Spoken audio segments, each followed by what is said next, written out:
What is going on with y'all, man? It is good to see y'all. I know that I'm a few weeks late, but when Tales of the Underworld dropped, I was at Disneyland, and despite the relationship that I have with Star Wars right now, I had to do something. They're not the greatest lightsabers, but it was a fun experience. I'm not mad at it. But anyway, a week or so late on this one, but I just wanted to talk about Tales of the Underworld. If you don't know, you should know. I am a huge Star Wars fan. Not too happy with some of the direction that Star Wars has gone in the last few years, but when I am excited about a project, or when I do like a project, I do want to talk about it and see maybe if you guys feel the same or why you don't feel the same. And Tales of the Underworld, I thought was a very fun show, and honestly was something that I was really excited for when we first got the announcement and the reveal of what they were doing. I mean, Ventress and Cad Bane, come on now, man. Still want them to do a Tales of the Sith, but I'll settle for this for now. So with this little mini short series that we got 6 episodes, 3 dedicated to each character. Asajj Ventress in the first 3, Cad Bane in the last 3. And boy, I was stuck to my seat watching this the entire time. Asajj Ventress is a very, very fun character. She has this demeanor about her and these characteristics about her that are it's just very compelling, and a lot of story surrounding her that really hasn't been explored much in the animated projects. And honestly, after this show, I do got to read the books on her because she is a character that I really like. And I thought that this show did a decent job at fleshing out her character now, who she is now post Order 66. I ain't gonna lie to you, it wasn't my favorite of the two, only because I felt like once her new little Padawan jumped in, more so became about him, and I wasn't really interested in another surviving Padawan from Order 66. I like Cal Kestis, but I could deal without all these Padawans surviving and coming around. But that first episode I thought was done really well, with Asajj kind of entering this afterlife and taking the decision whether or not she wanted to join her Night Sisters in this afterlife, or again join the living and have this second chance, showing her love for Quinlan Vos, who is another really cool character. And I know from the books they have a relationship, and Asajj sacrifices herself to save Quinlan, and I wish we would have seen that part, but I think that first episode was done really well.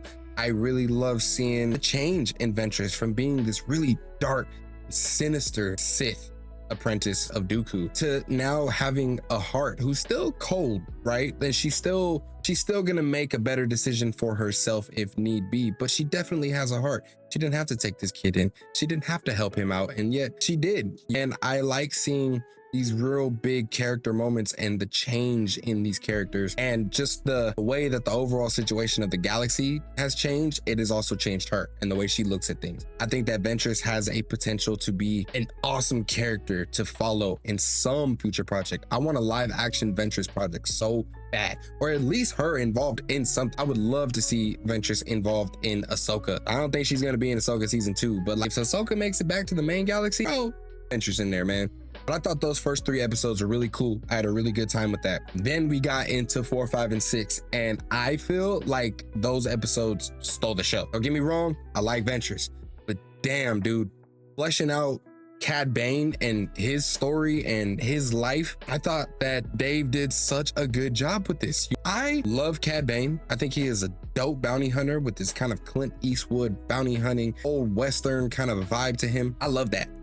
But I don't know much outside of the Clone Wars about him. And seeing him as a kid with his best friend, and they get caught up, police is coming after them, and best friend gets caught, Cad Bane gets away, being mentored by guy who we see very much so is the influence for who Cad Bane becomes later. I thought it's a plot line that we've seen before in things. 2 best friends grow up and they end up on opposite sides of the law. But with the Star Wars setting and with Cad Bane as our main character in this story, I loved it.